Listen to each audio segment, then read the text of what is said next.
Kıymetli misafirler, bu yıl malumunuz mezun hafız sayımız birazcık fazla. Her yıl hediye takdiminde burada bir izdiham, kargaşa oluyor.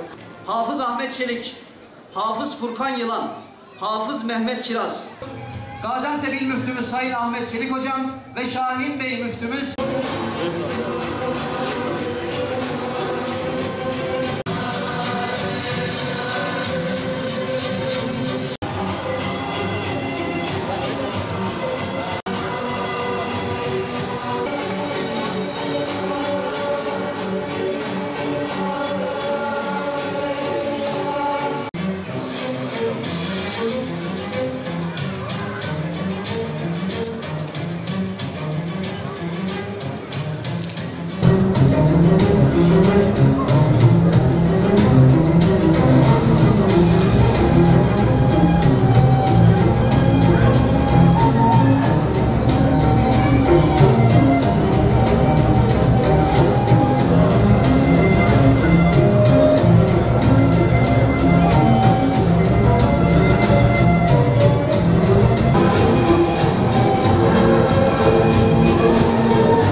Hafız İmam Yusuf, Hafız Yusuf Güner ve Hafız Cevher Çiftçi kardeşimiz de buraya bekliyor.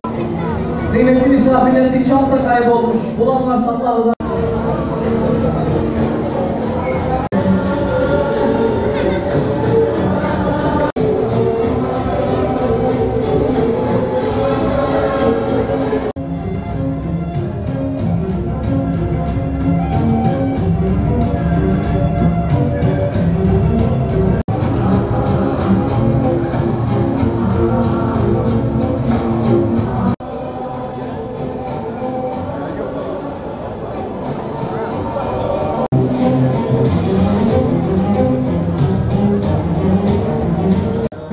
Hocalarımız, belletmen hocalarımız, Yeditepe Kur'an kursu hocamız, hocalarımız hepsini bekliyoruz. Lütfen efendim, buyurun.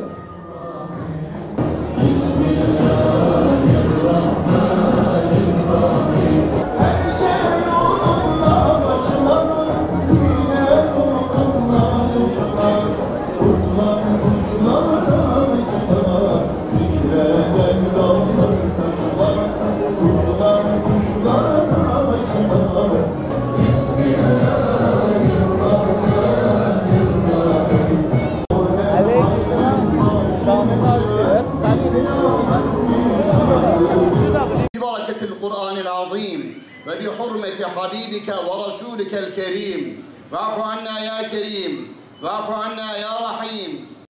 Allah'ım dua sana yalvarıyoruz.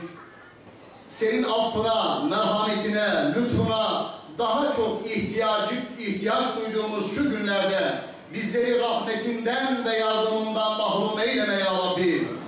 Hidayet üzere devamlı kalmayı, muttaki kullarından olmayı, dünya ömrümüzü iffet ve şerefimizle geçirmeyi cümlemize nasip eyle ya Rabbi.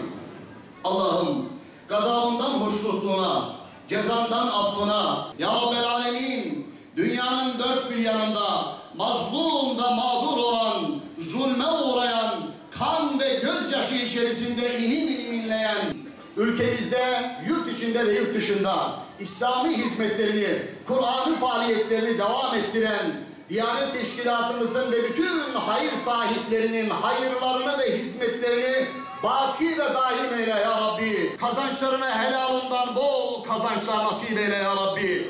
Yapmış olduğumuz duaları kabul eyle ya Rabbi. Sen kalplerden geçen gizli ve aşikare her şeyi bilensin ya Rabbi. Bu kardeşlerimizin kalplerinden geçen hayırlı isteklerini sen nasip eyle ya Rabbi. Gaziantep'imizde hafızlık eğitimi, hafızlarımızın sayısı giderek yükselmekte, giderek artmaktadır. Bu sene aşağı yukarı 100'ü bulduk. İnşallah önümüzdeki 5 yıl içerisinde bunu 2 katına, yani 250 rakamına çıkartmak istiyoruz. Gaziantep bu konuda altyapı çalışmasını sürdürmekte. Kurslarımızın sayısını artırmaktayız. İnşallah hayır sahiplerinin de desteğiyle vatandaşlarımızın çocuklarını hafız yapma gayretiyle daha güzel günler olacak. Gelecekte buradaki sayıyı daha da artıracağız inşallah. Kur'an bizim kitabımızdır.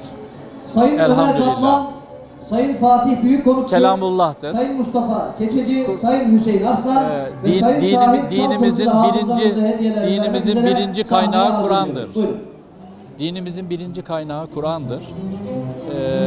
Onun için Kur'an-ı Kerim'i hıfız Hazreti Peygamber döneminde başlamıştır. Ashab-ı Soffa dediğimiz hemen Mescid-i Nebevi'nin arka tarafında kurulan eğitim merkezinde. O günden bugüne bizim İslam eğitim öğretim geleneğinde Kur'an hıfzı diye özel bir bölüm vardır. Kur'an-ı Kerim'i her Müslüman öğrenmeyi en hayırlı iş olarak bilir. Öğretmeyi de en hayırlı bir görev olarak bilir. Bunun yanında Peygamberimizin Kur'an hıfzına dair çok büyük müjdeleri vardır. Kur'an hafızları sadece kendilerine değil, anasına, babasına, yakınlarına şefaat edecek, Kur'an'la şefaat edecek olan kimselerdir. Bu bakımdan bu müjdeye nail olmak için her anne baba çocuklarından birinin, birkaçının hafız olmasını istemiştir. Tarih boyunca da bizim bu geleneğimiz, göreneğimiz, eğitim çizgimiz devam etmiştir. Bundan sonra da artarak devam ediyor. Bugün Diyanet İşleri Başkanlığımıza bağlı hafızlık Kur'an kurslarımızda yılda binlerce hafız çocuğumuz din hizmetine hafız olarak başlamaktadır. Şüphesiz biz 1000 küsür yıl İslam'ı medeniyet olarak yaşayan bir milletiz. Bizim mihraplarımızda, minberlerimizde gerçekten Kur'an'ı güzel hıfzetmiş, hoş sedalı hafızlar görev yapmıştır hep. Bundan sonra da biz bu geleneği devam ettireceğiz inşallah. Bugün gerçekten mutluyuz.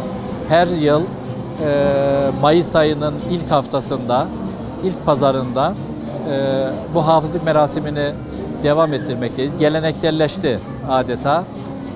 Bugün gördüğünüz gibi anneler, babalar, hayır sahipleri, gönül dostları, Kur'an kursumuzu maddi manevi yalnız bırakmayan bütün dostlarımız, arkadaşlarımız, vatandaşlarımız burada. Ben hepsine, herkese canı gönülden teşekkür ediyorum. Bu ilginin, alakanın giderek artmasını, Kur'an güzelliğinin hayatımıza yansımasını, Kur'an güzelliğiyle toplumumuzun buluşmasını canı gönülden Cenab-ı Hak'tan niyaz ediyorum. Bugün elhamdülillah yaptığımız bayramlardan biri. Bu bayramların devamını talep ediyoruz. Çok coşkuluyuz, şükrediyoruz. Cenab-ı Allah bunları bize nasip ettiği için inşallah daha çoğalır diye düşünüyoruz. Hafızlarımız inşallah daha olacak. Daha çok hafız yetiştirmek için elimizden gelen gayreti sarf edeceğiz.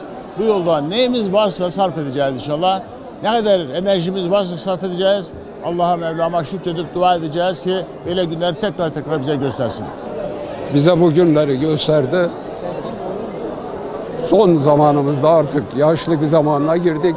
Eğer Allah'ın rızasına uygun dünya ve ahiret için yapabilirsek bizim için ne mutlu. İslam aleminin kurtuluşu burada. Eğer bu neslimizi ve İslam'ın emrettiği şekilde yetiştirebilirsek tüm dünyanın kurtuluşuna, insanlığın kurtuluşuna sebep olmuş oluruz. Temenni ediyoruz. Bizden sonraki neslimiz bu yolda devam eder. Allah'ın rızasına uygun inşallah hareketler yaparlar. 61 tane erkek hafızımız 38 tane hafizemiz olmak üzere 99 hafız ve hafizemiz bu yıl mezun oldular. İnşallah sayılarının artarak devam etmesini Yüce Rab'den niyaz ediyorum.